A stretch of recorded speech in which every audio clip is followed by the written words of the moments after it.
Welcome back to my channel. I am Aliyah Cherie, and thank you all so much for joining me again today. We're going to do something a little different. Today is the first official episode of, drumroll please, the Soul series. The Soul series is just going to be my take basically on different lived experiences that I've had.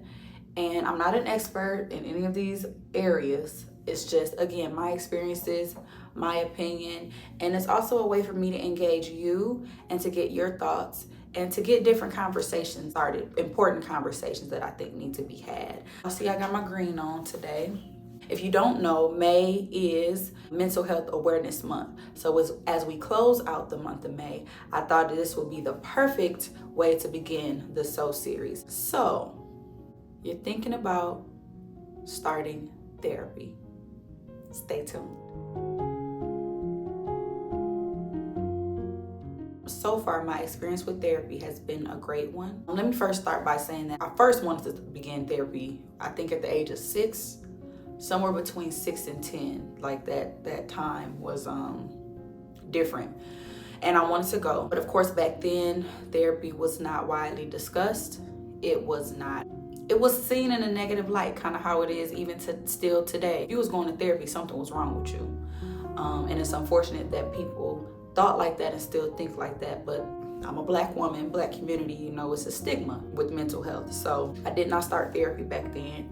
But once I did start, I got out on my own, moved back here to Ohio, and I'm like, okay, Lord, I think I'm ready to start therapy. What do you think? Are you good with me doing this? Or, you know, what? So I was talking to him about it, praying about it. And I remember hearing Kendrick Lamar's Mr. Morale album. Let me say I've been a Kendrick Lamar fan. So all this Kendrick, Kendrick and Kendrick, don't ask me where I stand, okay? Kendrick is the GOAT, period. Anyway, he came out with his Mr. Morale album in 2022. And I listened to the album all the way through, but I will never forget that first song. It's like within the first few lines, he says something like, I want to get me a therapist, I can debate on my theories and sharing it. Like, oh my gosh. I didn't need to hear the rest of the album. I did listen. But when I heard that, I knew that I was going to therapy. So shout out Kendrick Lamar making conscious, meaningful music for the Black culture and for people of color. Thank you, Kendrick. Yeah, I heard that and I took that as confirmation and I said, okay, I'm gonna go on and start therapy. I don't really feel like anything was wrong with me, but once I started talking to my therapist, I realized how much baggage I had been carrying around for 20 plus years. And I realized how it had been playing out in my relationships, not just romantic relationships, but familial relationships, work relationships, friendships. It was playing out just in relationships in my life all across the board. And I was like, wow, okay. For me personally, one realization I had is all the stuff I was holding on to and carrying around with me, all of it stemmed from either something that was said or done to me as a child. It blew my mind. It made me realize everything, for me at least, stems from the childhood. It stems from childhood. Yes, I'm 28 years old now, but my inner child, she's still in there. Your inner child is still in there too. And for me, she needed healing. And so therapy provided a place for me, or opportunity for me, to begin to heal from the inside out. Once we got to the root of everything, that's when the healing from the inside out process began. Yeah, I've been in therapy. In July, it'll be 2 years. And my therapist, I'm kind of sad because our last session, she was like, so what does the end of therapy look like for you? And I was like, hold on, woman, you ain't let me go. I was just playing, but she told me from the jump, like our very first session, she's like, I'm not finna keep you in therapy forever. That's not what we're doing. She said, my job is to give you the tools that you need to make it through. And once you start applying those tools, it's time to move on. And I'm kind of sad, but I'm proud of myself because that means I've actually been doing the work. So I just thank God, thank you, Jesus, for this opportunity. And healing it's a lot. Healing it can be beautiful, but there were times also where it was just like, it can get ugly too. but you gotta start somewhere. So that's that. I thank God for it. Therapy overall has allowed me to be a better daughter, a better sister, a better friend, a better co-worker, a better niece, a better RN, all the things that I am.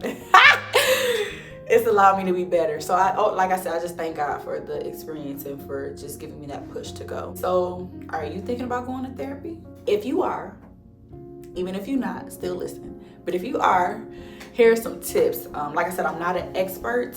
My sister is the clinical mental health psychologist. Not me, okay? I'm gonna have her on the show too. Lana, get ready. And my cousin is also in mental health. Danielle, get ready. So they might be hopefully they'll be my special guests one day. But anyway, here are just some tips for me that I found to be helpful on this journey, on this healing journey. Number one is, I think it's very important to find a therapist that aligns with you and who you are. So I identify as a Black Christian woman. My therapist is a Black Christian woman. If you're an atheist, that's cool. But you probably don't want a Christian therapist because they can be telling you to pray and you'll be like, bro, I don't, that can get a little murky. So if you're a gay man or a lesbian woman, you might want a therapist who is either an ally or a member of the LGBTQ plus community. If you're Muslim or whatever it is, get someone that aligns with you and can identify with you. That's an important part. Second is you may want to consider affordability. This is not to scare you. This is just like mental health is very important, but it can be expensive. Any businesses and organizations and institutions, they include mental health as part of your medical, that's in your medical benefits. So a regular $300 or $400 session or whatever it costs, for me it's $15. That's affordable for me. I can afford that. So just check with your job, see what benefits they offer. And then from there, you would just do your search. You would search people, search therapists who are covered under your benefits, that sort of thing. What else was I gonna say? And if you don't, like if you're not working, if you're a business owner or whatever, I know here in Ohio they have a small business insurance.